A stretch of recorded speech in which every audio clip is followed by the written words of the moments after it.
আপনাদের উৎসাহের জন্য বলি, আমি বিভিন্ন সময় বলি, আমার 17-18 বছর বয়সের ছেলে এখনো তার কাছে কোনো স্মার্টফোন নাই, স্টিল নাও কোনো ফোন নাই, তার কোনো ফোন নাই।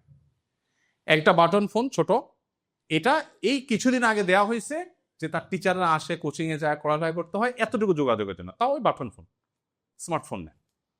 তো আমার যে 18-19 বছর বয়সের ছেলে স্মার্টফোন ছাড়া চলতে পারে, অনেকদিন তার ফোন ছিল না, বাইরে মাদ্রাসা যেত, রাস্তা দিয়ে আসা যাওয়া করতো, তো সমস্যা কি? আপনি বলুন যোগাযোগ, যোগাযোগ যখন মোবাইল ছিল না মানুষকে সব মরে সাফ হয়ে গেছে। এককালে যখন মোবাইল ছিল না, মানুষ চলছে না, তো তার কোনো অসুবিধা হলে কোনো একটা দোকানে দাঁড়ায় ফোন করবে, আব্বুকে ফোন করবে, আম্মুকে ফোন করবে। এই যে বাচ্চাদেরকে, বিশেষ করে প্রবাসীদের একটা সমস্যা হলো, যা চাবে চোখ বন্ধ করে তা দিয়ে দেবে না। আপনার বাচ্চা যা চাচ্ছে এখন আপনি যদি তার দেন, সারা জীবন কি সে যা চাবে তা পাবে? কোরআনে কারিমে একটা সূরা আছে, সূরার নাম সূরা লোকমান। কি নাম? লোকমান সাল্লাম তার ছেলেকে কতগুলো উপদেশ দিয়েছে, আল্লাহর কাছে পছন্দ হয়েছে জন্য আল্লাহ কোরআনের অংশ করে দিয়েছে। তার ভিতরে একটা হলো ওয়াসবির আলা মা আসাবাক। তিনি তার ছেলেকে বলেছেন, বাবা জীবনে বিপদ আসলে ধৈর্য ধারণ করবে। এখন ছেলে মোবাইল চাইছে, আপনি দিলেন না, এটা একটা বিপদ না? এটা তার জন্য একটা সমস্যা না? সে ধৈর্য ধারণ করতে পারে কিনা? আপনি সে যা চায় তাই যদি দেন, তার জীবনে সারা জীবনে যা চাইবে তা তো পাবে না, জীবন অনেক সময় অসুবিধা হবে, তখন সেগুলো নিতে পাবে না। বুঝেন না এই কথা? সবচেয়ে বড় কথা হলো আপনি নিজে যদি নিয়ন্ত্রণ করতে পারেন। সে যদি দেখে বাবা একটা পর একটা ফোন চেঞ্জ করে, আজকে আইফোন, কালকে স্যামসাং, আজকে আইফোন অমুক, কালকে আইফোন তমুক, তখন সন্তান মনে করবে আমার বাহ মানুষটাই খারাপ, সে নিজেই টিপবে, বাট আমার দিবে না। আপনি যদি মোবাইলের প্রতি এত আসক্ত না হন, কাজের জন্য একটা মোবাইল দরকার, ঠিক আছে রাখেন, কিন্তু নিয়ন্ত্রণহীন না থাকে, সময় দেন, তাহলে পরিবারের বেশিরভাগ সমস্যার সমাধান এখানে পেয়ে যাবে। এখন আপনি বলবেন ভাই পরিবেশটা তো এরকম হয়ে গেছে, এটার ওষুধ কি? এটার ওষুধ হলো এনভায়রনমেন্ট। আমরা আমাদের ফ্যামিলিতে যে জিনিসটা ফলো করি, যে আমার ফ্যামিলি ভাইয়ের ফ্যামিলির সাথে মিশতে যাবে, কেন? কারণ ওনার ফ্যামিলিতে বাচ্চা কাচ্চারা মোবাইলে আসক্ত না, তাহলে আমার বাচ্চা ওনার বাসা বেড়াতে গেলে খারাপ কিছু দেখবে না। এমন বাসায় আমার বাচ্চাকে আমি নিয়ে যাব না যেখানে বাচ্চা সারাদিন ভূতের মতো মোবাইল টিপে গেমস খেলে, কারণ সে ওখানে গেলে ওটা শিখবে এবং ওটা দ্বারা প্রভাবিত হবে। শিক্ষা প্রতিষ্ঠান, যে শিক্ষা প্রতিষ্ঠান এগুলোর উপরে সিরিয়াস, আমি সেখানে আমার বাচ্চা দেবো, তাহলে ইনশাআল্লাহ পরিবারকে আপনি সমস্ত বিপদ থেকে বাঁচাতে পারবেন। আর না হলে গরু ছাগল যেরকম মোটা তাজা হয়, টাকা পয়সা পাঠাবেন তারা মোটা তাজা হবে, তারা আপনার চক্ষু শীতলকারী হবে না, মুত্তাকিদের ইমাম হবে না। মা বাবা এবং স্ত্রীর মধ্যে ভারসাম্য রক্ষা করার কথা বলেছিলাম, যে মা বাবার হক কি, স্ত্রীর হক কি?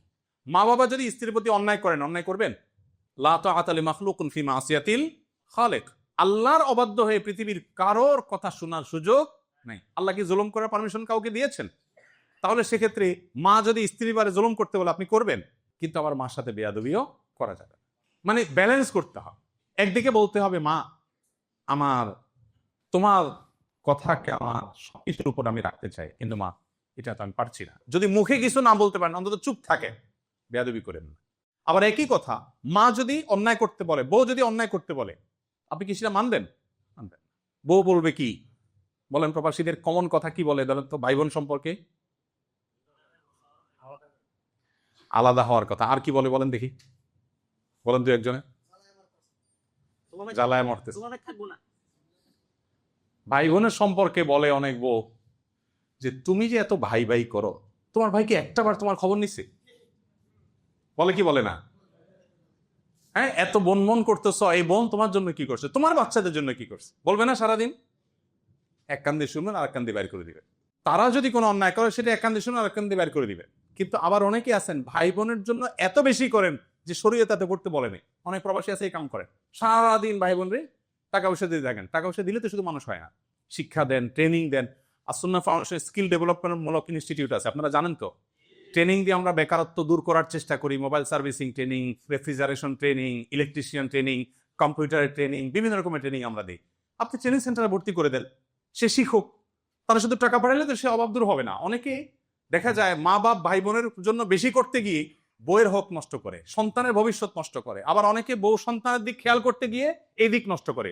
এই জন্য আমরা বলেছি বাবা ভাই বোন স্ত্রী সবার মধ্যে ভারসাম্য রক্ষা করা, সবার হক জেনে সেটা আদায় করা, যার যতটুকু পাওনা।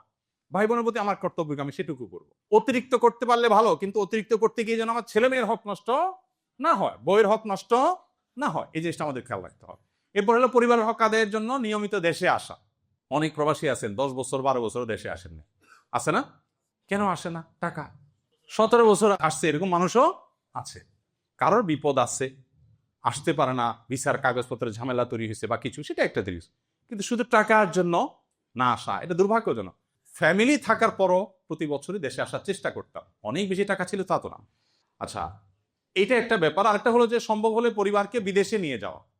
পরিবারকে বিদেশে নিয়ে যাওয়ার সুযোগ সবাই থাকে না, যাদের আছে তাদের সে সুযোগটা নেওয়া উচিত যদি সেরকম পরিবেশ থাকে। যারা ইউরোপে থাকে, পরিবারকে বিদেশ নিয়ে গেলে, কিন্তু আপনার বাচ্চা কাচ্চা সেই পরিবেশে যদি বড় হয়, ওর ইমান নিয়ে টানাটানি শুরু হবে কিনা, ওই স্কুলে যখন যাবে সেখানে অমুসলিম বাচ্চাদের মধ্যে থেকে তার মধ্যে হীনমন্যতা আসবে কিনা, এটা দেখা বিষয়।